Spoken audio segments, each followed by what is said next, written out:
Hi everyone, welcome back to the channel. आज हम करने वाले हैं एक नई सीरीज को स्टार्ट। जैसे कि आप सब जानते हैं कि जूनियर असिस्टेंट का paper is very close and time constraint की वजह से हम उसके टॉपिक्स तो कवर नहीं कर पाए, but on the request of some of the students हमने क्या सोचा है कि हम उसके PYQs डिस्कस कर लेते हैं एज इट इज जो पेपर में दिए थे। टॉपिक वाइज तो नहीं कर पाएंगे, बट हाँ एज इट इज जैसे 2022 में हुए हैं 5 सेट, 5 राउंड्स में हुआ था पेपर, वो 5 के 5 पेपर डिस्कस करेंगे। 24 का पेपर डिस्कस करेंगे। तो पहले हम शुरू करेंगे विद एप्टीट्यूड पार्ट, ठीक है। रीजनिंग का पार्ट विल कवर लेटर। तो पहले हम शुरू करेंगे हर पेपर का एप्टीट्यूड वाला part. So let's begin with the topic. So let's start. देखो, as it is questions from the paper. अगर आपको भी डाउनलोड करना है तो you can use Testbook, एक ऐप है, वहां से आप डाउनलोड कर सकते हो। आपको पुराने पेपर्स मिल जाएंगे सारे JK SSB के रिलेटेड।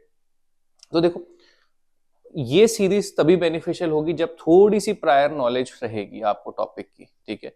कुछ टॉपिक्स हमने कवर किए हैं, कुछ आप SI की प्लेलिस्ट में देख सकते हो, कुछ आप CSAT की प्लेलिस्ट में देख सकते हो। तो कॉन्सेप्ट बेसिक तो सेम ही रहने वाला, बट हाँ यहाँ पे प्रायर नॉलेज चाहिए क्वेश्चन को सॉल्व करने के लिए, ठीक है।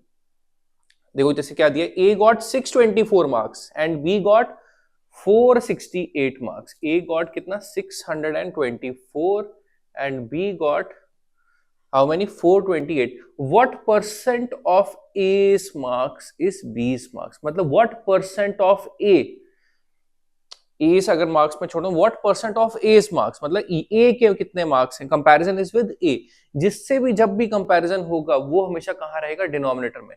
ए के साथ कंपैरिजन है तो ए रहेगा हमारा डिनोमिनेटर में 624। What percent of S marks is बीस मार्क्स, बी के कितना परसेंट है, ठीक है, इन कंपैरिजन टू ए, या कितने मार्क्स है विद रिस्पेक्ट टू ए। तो बी के मार्क्स हैं कितने 468, इनटू 100 करना है तो कर लो। पहले हम इस तरह से कोशिश करते हैं कि हमें कोई फ्रैक्शन मिलती है कि नहीं। सो आई कैन सी कि 6 से डिविजिबल है, तो 6 7 42 48, फिर 78 हो गया।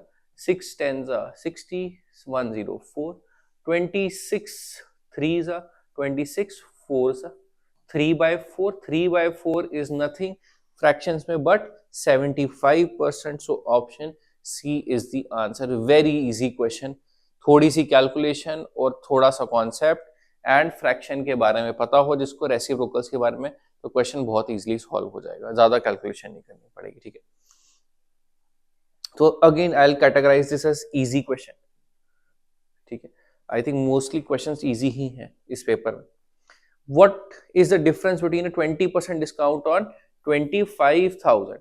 तो देखो 20% डिस्काउंट ऑन 25,000, 10% इस नंबर का क्या होगा। देखो किसी भी नंबर का 10% क्या होता है, लास्ट डिजिट से पहले एक पॉइंट लगा लो। क्या होता है, लास्ट डिजिट से पहले एक पॉइंट लगा दो। तो इसका 10% क्या होगा 2500। 20% क्या होगा, डबल, डबल मतलब कि 5000। 25 का डबल इज 50 और 2 जीरो लगा दो तो 5000 हो गया। सो 20% डिस्काउंट ऑन 25,000 इज कितना, 5000 के बराबर होता है ये। तो ये वैल्यू बन जाएगी, 25 में से 5000 निकाल देंगे तो 20,000 वैल्यू रह जाएगी हमारी, ठीक है। 20,000 वैल्यू रहेगी। अब 2 सक्सेसिव डिस्काउंट्स ऑफ 14% एंड 6%। अब अगेन यहाँ पे भी मल्टीपल वे से अप्रोच कर सकते हो।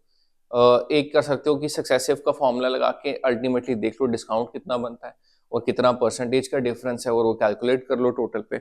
या फिर उससे भी बेटर है, थोड़ी सी कैलकुलेशन होगी बट ज्यादा आसान रहेगा मेरे हिसाब से। जैसे 25,000 पे सक्सेसिव डिस्काउंट्स लगाने हैं। पहले जब लगेगा डिस्काउंट 14% का, कितना 14% का, तो 10% होगा इसका 2500 और 4% मोर 1% विल बी कितना 250।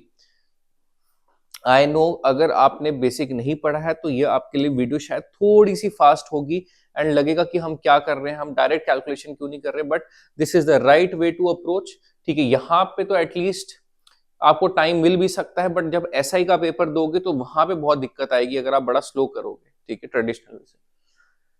तो 25,000 में से 14% निकालना। देखो 10% इसका होगा ये, 1% हो गया 250, तो 4% विल बी 1000, तो कितना माइनस हो जाएगा 3500। 3500 माइनस जब करेंगे वैल्यू विल रिमेन 21,500। ठीक है, उसके बाद अब कितना माइनस करना है 6%। इसका 10% विल बी 2150। 10% किसी भी नंबर का लास्ट डिजिट से पहले एक पॉइंट लगा दो, 1% के लिए लास्ट दो डिजिट से पहले पॉइंट लगा दो, तो 215 हो जाएगा। तो 215 इंटू 6 जब मैं करूंगा, so this will be 9। 1290 minus होगा इसमें से, 1290 माइनस करोगे जब, 1290 जब आप माइनस करोगे इसमें से, तो ये वैल्यू बनेगी आपकी 20,210। 20,210। तो पहले में डायरेक्ट 20% डिस्काउंट लगा रहे हैं तो 20,000 बन रही है, अदरवाइज 20,210 बन रही है। तो दोनों में डिफरेंस कितना हो गया 210 का। Get another easy question. I hope that this part is clear. Easy question है, ठीक है। नेक्स्ट क्वेश्चन देखते हैं पेपर का। Find the remainder when 643,307 is divided by 9। ये करने के लिए इंपॉर्टेंट क्या है, 9 का डिविजिबिलिटी टेस्ट आना चाहिए। 9 का डिविजिबिलिटी टेस्ट क्या है, sum of digit should be divisible by 9। अब यहां सम ऑफ डिजिट लिख लो, 6 + 4 10, 10 + 3 13, 16 and 23। 23 divided by 9, reminder is 5। ठीक है, 9 2 18, 5 बच गया पीछे। नहीं तो एक और स्टेप और कर सकते हो कि 2 + 3 that is 5 divided by 9, remainder कितना हो गया 5। So that is option second is the answer. तो yet another easy question। ठीक है, क्वेश्चंस बहुत इजी हैं, जस्ट कॉन्सेप्ट आना चाहिए तो क्वेश्चंस बहुत इजीली हो जाएंगे। A and B can do a piece of work in 28 days. C and D can do the same work in 84 days. In how many days will A, B, C, D together do A, B, C, D do it together? चारों मिलके कितनी देर में काम करेंगे? अब देखो, ये A B को ले लो, एक मान लेते हैं x मान लेते हैं, और सी डी को मान लेते हैं y। तो मैं कह सकता हूं A B can, x can do it in कितने 28 days, y can do it in 84 days. तो कंबाइंड कितने में होगा? देखो दो तरीके से करेंगे, एक एलसीएम मेथड और एक नॉर्मल ट्रेडिशनल मेथड। कंबाइंड मान लेते हैं z, वो डेज हो जाएंगे 1/28 + 1/84 which will be equal to 84, 3 + 1, 4/84 that is 1/21। तो z की वैल्यू क्या होगी 21 days, that is option B. चाहो तो इस तरीके से कर सकते हो, या फिर एलसीएम ले लो, a और b, यहां ले लो c और d। 28 और 84 का एलसीएम इज 84।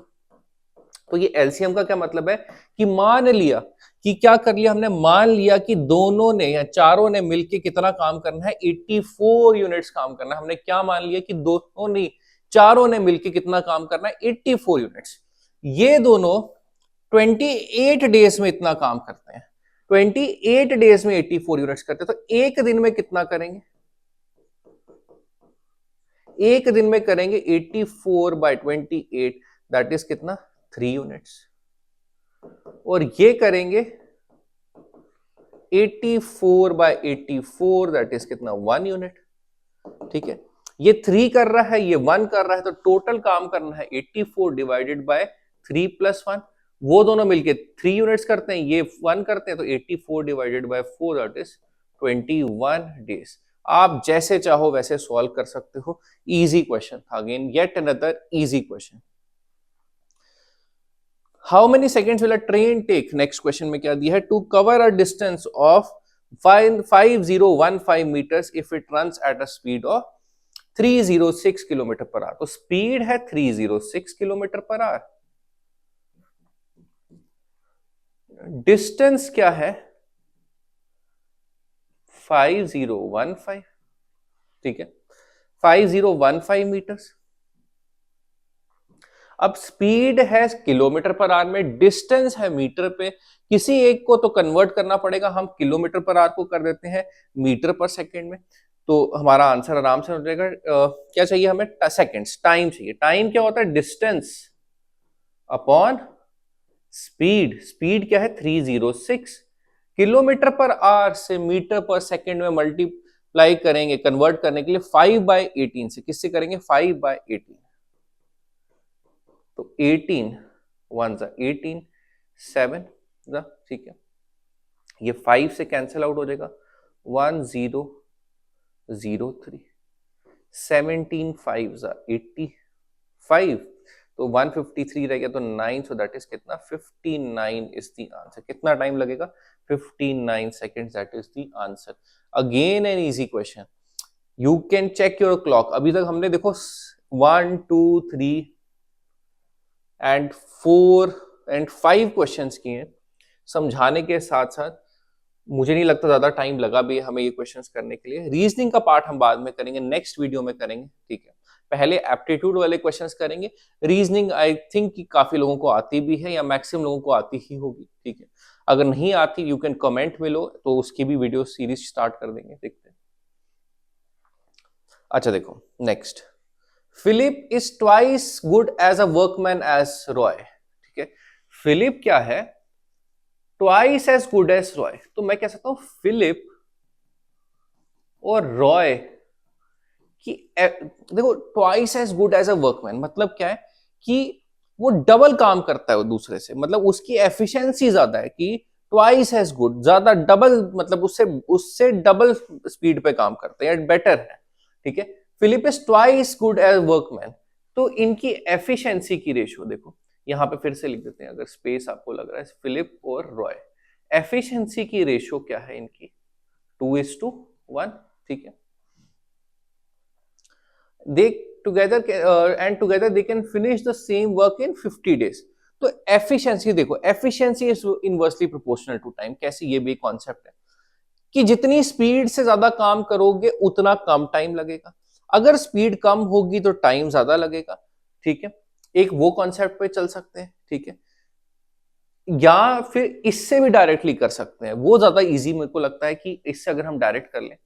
देखो कैसे, दूसरा तरीका भी डिस्कस करेंगे, ठीक है।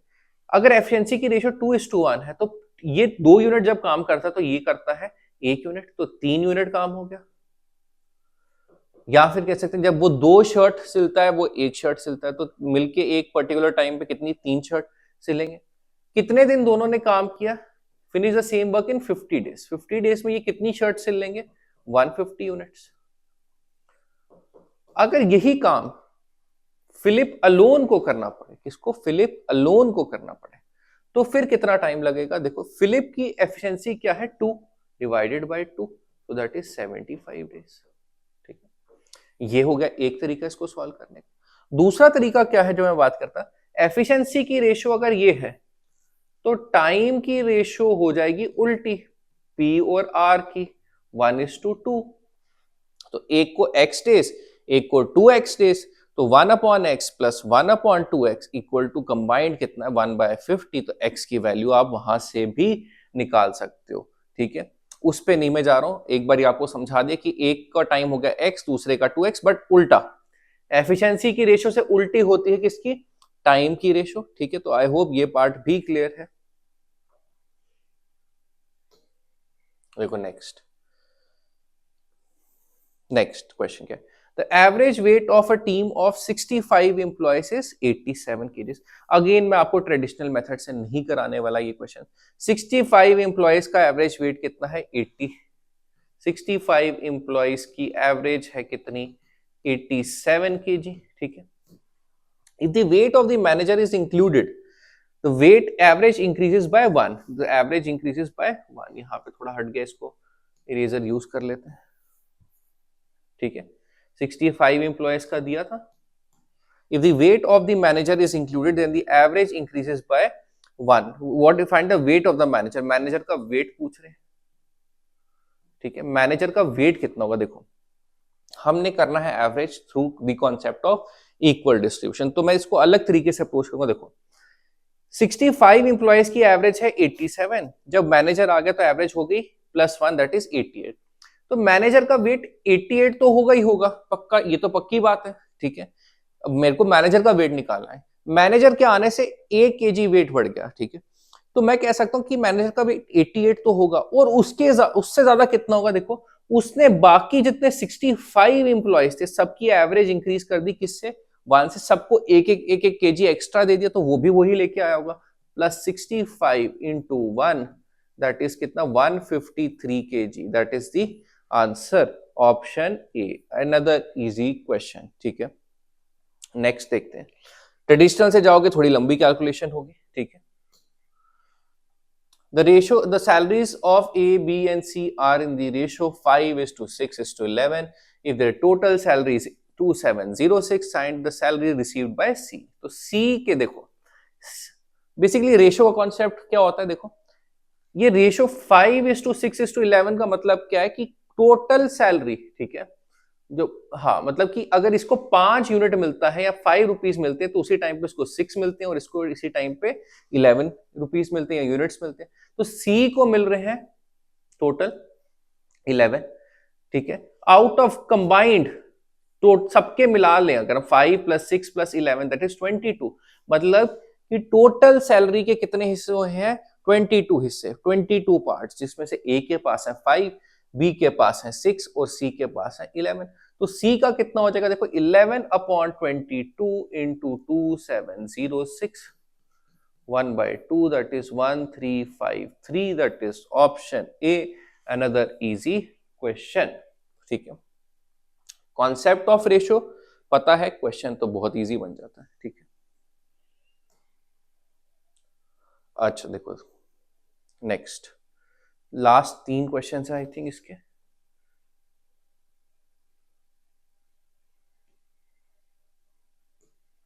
एंड उसके बाद एक और 4 क्वेश्चन हो रहे हैं। ठीक है, देखो after 6205 liters of petrol was poured into the tank it was 15% empty। कितना, 15% एम्प्टी, मतलब कितनी फिल हुई थी, 85% फिल हुई थी। कितनी फिल हुई थी, 85%। क्यों, क्योंकि इतना फिल होने के बाद 6205 के बाद वो कितना एम्प्टी था, 15%। कितना एम्प्टी था, 15%। तो मतलब ये टोटल क्या है, 85%। तो मैं कह सकता हूं 85% किसके बराबर है, 6205। तो 100% किसके बराबर होगा, x, क्या कर दो क्रॉस मल्टीप्लाई। ठीक है, ये क्या बनेगा, 85 into x equal to 6205 into 100, 17 20 3 51, then this will be 51 110, so 6 5, so x की वैल्यू हो जाएगी 730 यहाँ पे, और एक और 0 7300। या तो ऐसे कर सकते थे या डायरेक्ट कह सकते हैं कि 6205 जो है 15% एम्प्टी पे है, तो ये 85% हो गया, तो डिवाइडेड बाय 85 इंटू 100 कर दो, तो तब भी यही आंसर आएगा, that is 7300। Yet another easy question. ठीक है, 1-1 मिनट के क्वेश्चन है, क्या 1-1 मिनट के, शायद वो भी नहीं है कहीं। तो average of 11 consecutive numbers is 572। 572 average है 11 नंबर्स की। ठीक है, पहले 5 की एवरेज है कितनी, 569। अब देखो, और लास्ट 5 की क्या है, 575।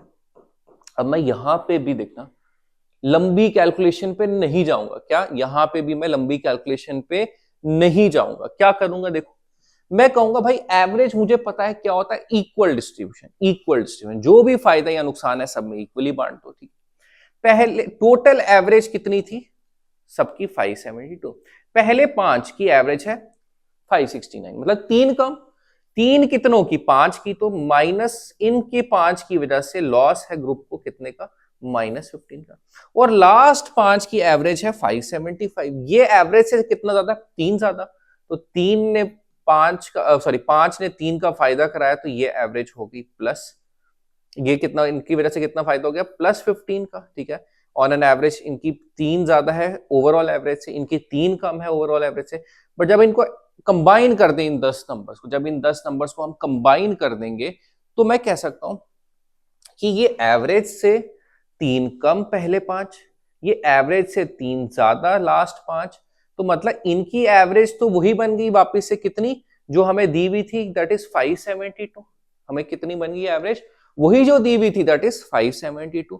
अब जो बचा हुआ नंबर है उसकी क्या होगी या मिडल नंबर क्या होगा, देखो क्योंकि मिडल नंबर देखो 572 एवरेज है पहले 5 की भी और लास्ट 5 की भी, रह गया बीच में, मतलब पहले 5 की तो अलग है लास्ट 5 की अलग है, उनको कंबाइन जब कर दे हम तो उनकी एवरेज क्या बनती है, पहले 5 प्लस लास्ट 5, ये 10 नंबर की एवरेज बनती है 572। बीच वाला नंबर इंक्लूड करने के बाद भी एवरेज बन रही है कितनी, 572, तो दैट मींस बीच वाला नंबर क्या है, 572, दैट इज द आंसर। नहीं समझ आया, जिनको भी नहीं समझ आया they can comment below, I will make a detailed video इसके कॉन्सेप्ट के ऊपर, एवरेज के कॉन्सेप्ट के ऊपर। By selling a table for 3840, next question, shopkeeper loses 20%, at what price should he sell it to gain 20%। ठीक है, दो तरीके हैं इसको करने के, मैं एक ही स्टेप में शॉर्ट कर दूंगा, दूसरा बता दूंगा। देखो 3840 पे लॉस है कितना, 20% का, तो ये 80% है कॉस्ट प्राइस का, डिवाइडेड बाय 80।